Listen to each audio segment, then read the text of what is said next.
Hello दोस्तों, मेरा नाम सिद्धम है और आज हम बात करेंगे जो एनफोर्समेंट सुप्रीम कोर्ट का फैसला है इन्फोर्समेंट डायरेक्टोरेट के खिलाफ, जो कि काफी टाइम से चल रहा था। ये लगातार दूसरा उनका जजमेंट है और जो ईडी का डायरेक्टर है इस समय संजय कुमार मिश्रा, उनके ऊपर आया है। और कि उनका जो एक्सटेंशन मिला था उनको 2021 से, वो अब बिल्कुल नल एंड वॉइड हो चुका है। और अब ये बिल्कुल 15 सितंबर तक गवर्नमेंट को टाइम दिया है कि उसके बाद नया डायरेक्टर चेंज होना चाहिए। और इसी के बारे में हम बात करेंगे। जाने आगे, ये वीडियो जरूर एंड तक देखिए, लाइक करिए, कमेंट भी करना, और आप ताकि सजेशन दे सको मुझे। और अगर आप चैनल पे पहली बार है तो प्लीज सब्सक्राइब माय चैनल। अगर इसकी बात करें तो 2021 में इनकी जो पोस्ट थी जिनको एक खत्म हो गया था, मतलब ये डायरेक्टर की पोस्ट से हटना चाहिए था। बट नवंबर में ही ऑर्डिनेंस पास होता है कि प्रेसिडेंट, उस टाइम पे प्रेसिडेंट रामनाथ कोविंद जी ने करा था। और वो आया कि इसमें इन्होंने बिल्कुल ही चेंज कर दिया कि जो भी, वैसे होता है इसमें दो टाइम, मतलब 2 इयर्स का होता है टोटल ईडी का या सीबीआई का। बट ऑर्डिनेंस में ये था कि आप एक ही पर्सन दोनों पोस्ट रख सकते हैं, मतलब सीबीआई की, ईडी की भी, director as a director for 1 year.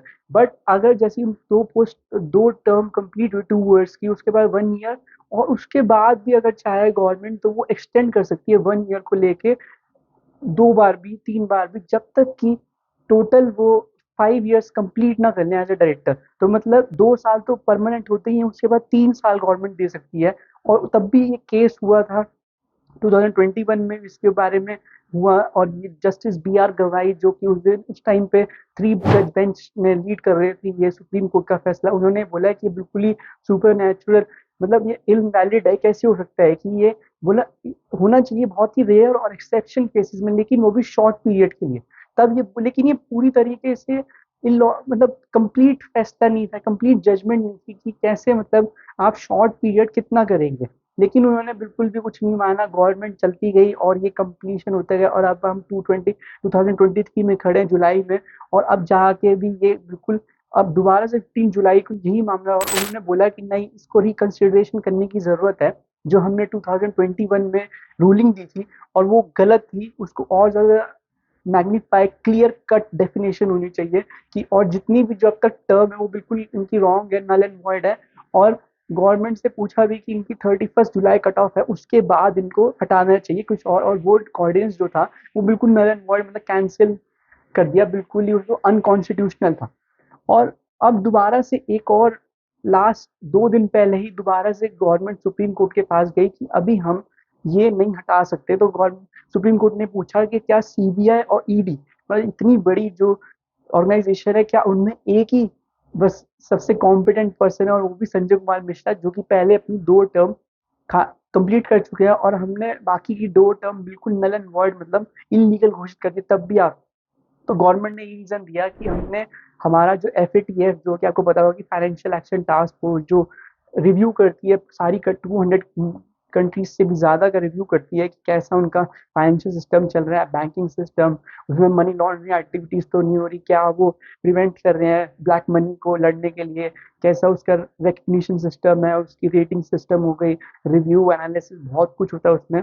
तो वो हमारा होना था 2021 में, लेकिन अब वो पोस्टपोन हो गया था 2023 के लिए। तो इस समय वो पूरे ओवरऑल कंट्री पे इम्पैक्ट पड़ता है, इसलिए अभी हम इनकी, हमें और ज़्यादा एक्सटेंशन चाहिए। और गवर्नमेंट ने इनके टर्म के लिए 15 अक्टूबर को एक्सटेंशन माना था कि 15 अक्टूबर तक हमें एक्सटेंड चाहिए। बट सुप्रीम कोर्ट ने बोला कि, उन्होंने फिर से यही बोला था कि क्या पूरी दोनों, हमारी इतनी बड़ी ऑर्गेनाइजेशन सीबीआई और एक तरफ ईडी, क्या दोनों में सिर्फ एक ही कॉम्पिटेंट पर्सन है। और उसके बाद गवर्नमेंट वैसे कुछ भी जवाब नहीं दे पाई, उनका कोई भी क्लियर कट या टू द पॉइंट जवाब नहीं था। उन्होंने यही बोला कि हमें अभी भी चाहिए। तो फाइनली सुप्रीम कोर्ट ने 15 सितंबर तक उनको डेडलाइन दिया कि उसके बाद वो चेंज होना चाहिए, मतलब ईडी और सीबीआई के दोनों डायरेक्टर कोई और होना चाहिए। और 2021 से अब तक 2023 की, वो बिल्कुल ही इनवैलिड है, मतलब इनलीगल भी इनवैलिड तक बोल दिया उन्होंने कि ये नहीं होना चाहिए था। और ये भी सेम ही बेंच था जिसने 2021 में रूलिंग दी थी। और वैसे अगर ईडी की बात करें तो आपने पिछले कुछ सालों से सुना ही होगा कि ईडी कितनी ज्यादा न्यूज में है। ईडी का होता है एनफोर्समेंट डायरेक्टोरेट, ये सबसे पहले 1 मई 1956 को बनी थी, जब इसका नाम पहले था एनफोर्समेंट यूनिट। और ये मिनिस्ट्री ऑफ फाइनेंस के अंडर आती थी, डिपार्टमेंट ऑफ इकोनॉमिक अफेयर्स में। लेकिन उसको थोड़े टाइम के बाद ही उसको डिपार्टमेंट ऑफ रेवेन्यू में शिफ्ट करा।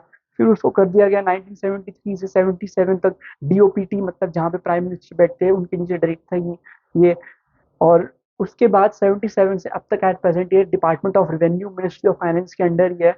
और इसमें अगर बात करें तो इसमें टोटल जितने इसमें हेडक्वार्टर्स इसका दिल्ली है, बाकी इसमें बड़े बड़े जोन्स हैं। जोन्स में बेसिकली ये बटे हुए हैं, जैसे कि मुंबई हो गया, कोलकाता हो गया, चेन्नई हो गया, हैदराबाद हो गया। बाकी इसके टोटल 39 रीजनल ऑफिस भी हैं। तो मतलब ये पूरा ओवरऑल कंट्री को गवर्न करती है मनी लॉन्ड्रिंग से रिलेटेड और ब्लैक मनी के से रिलेटेड। और इसमें बेसिकली 4 लॉज आते हैं जो कि सबसे बड़े-बड़े। एक तो पीएमएल आपने सुना होगा, बहुत ही ज़्यादा न्यूज़ में रहता है, prevention of money laundering act 2002 हो गया। एक फेमा हो गया, फॉरेन एक्सचेंज मैनेजमेंट एक्ट। दूसरा हो गया confiscation and prevention of smuggling act, CO बहुत लंबा नाम है इसका, वो भी हो गया। लास्ट हो गया फ्यूजिटिव इकोनॉमिक ऑफेंडर्स एक्ट 2018। तो ये 4 लॉज के थ्रू ईडी का पूरे हमारे जितना भी फाइनेंशियल सिस्टम है उसको गवर्न करती है, उसको मैनेज करती है।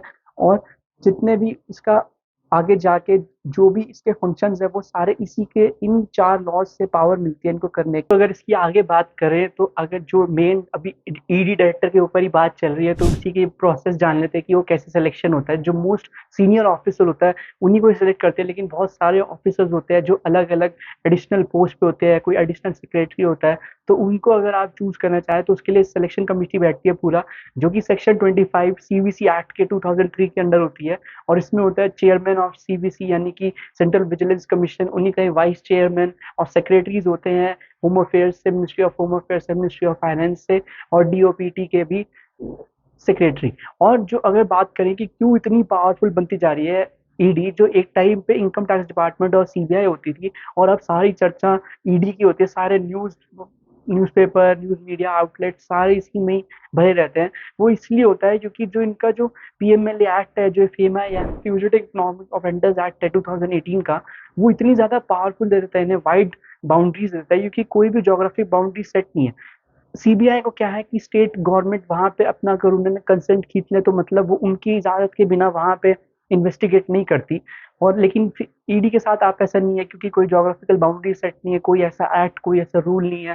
साथ में जो कोई भी एक्यूज होता है कि एलिजिडली एक्यूज होता है, तो वो जब कोई भी स्टेटमेंट देता है तो वो एडमिसिबल होती है कोर्ट में, इन्वेस्टिगेटिव ऑफिसर के सामने। बाकी एजेंसी के सामने ऐसा नहीं होता, वो तब एडमिसिबल होती है जब आप मजिस्ट्रेट के सामने देते हो, not in front of police officer.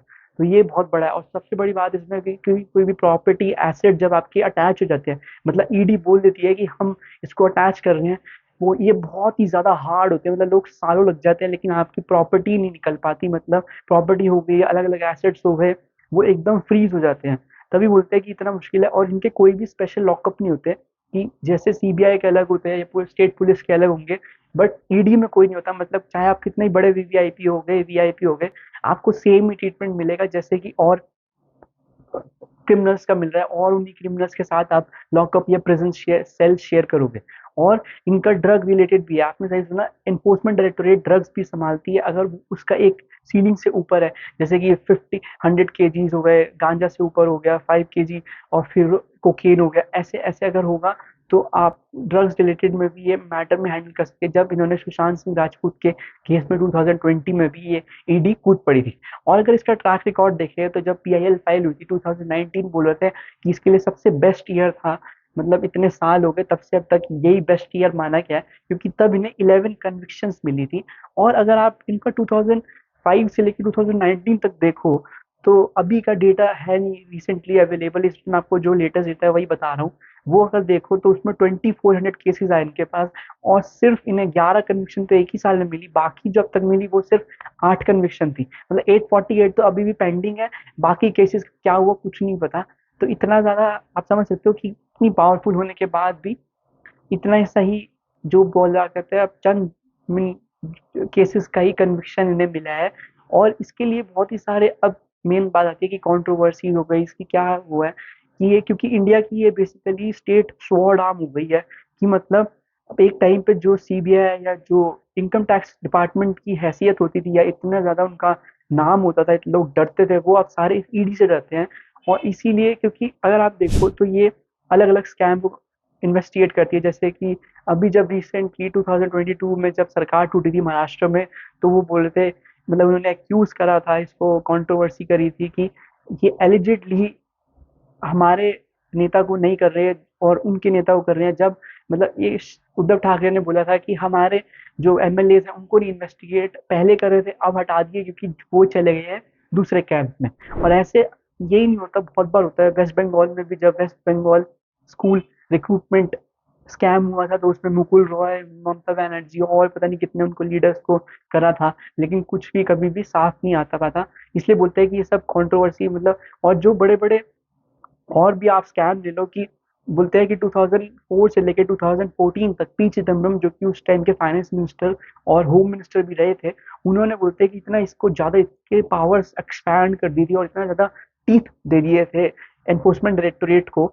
और वही अब उनके ऊपर बढ़ रहा है क्योंकि उस टाइम पे उन्होंने जो अभी हमारे होम मिनिस्टर है उनके खिलाफ चीजें करी थी और अब वो उनके खिलाफ कर रहे हैं। Basically game tug of war चल रहा है कि कौन कितना पावरफुल है, वो देखने की इसमें बात करी गई है।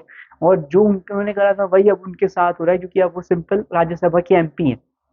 इसीलिए बोल रहे हैं कि इतना ज्यादा इसका मिसयूज होता जा रहा है। और ये मैं नहीं, बहुत बड़े बड़े अलग अलग जर्नलिस्ट हो गए, रिपोर्टर्स हो गए, यहाँ तक कि जो प्रीवियसली जिन्होंने पोस्ट हेल्ड करी है मतलब रिटायर्ड सीनियर ऑफिसर्स, वो भी यही बोलते हैं कि ईडी का काम होना चाहिए बेसिकली एडमिनिस्ट्रेटिव मैनुअल को ध्यान रख के प्रॉपर गवर्नेंस होनी चाहिए, इनकी एथिकल वैल्यूज बहुत स्ट्रांग होनी चाहिए, नहीं तो आप कभी भी इसको मिसयूज कर सकते हो। और ये बिल्कुल भी सही नहीं रहेगा क्योंकि इसके बहुत सारे और भी एग्जाम्पल हैं।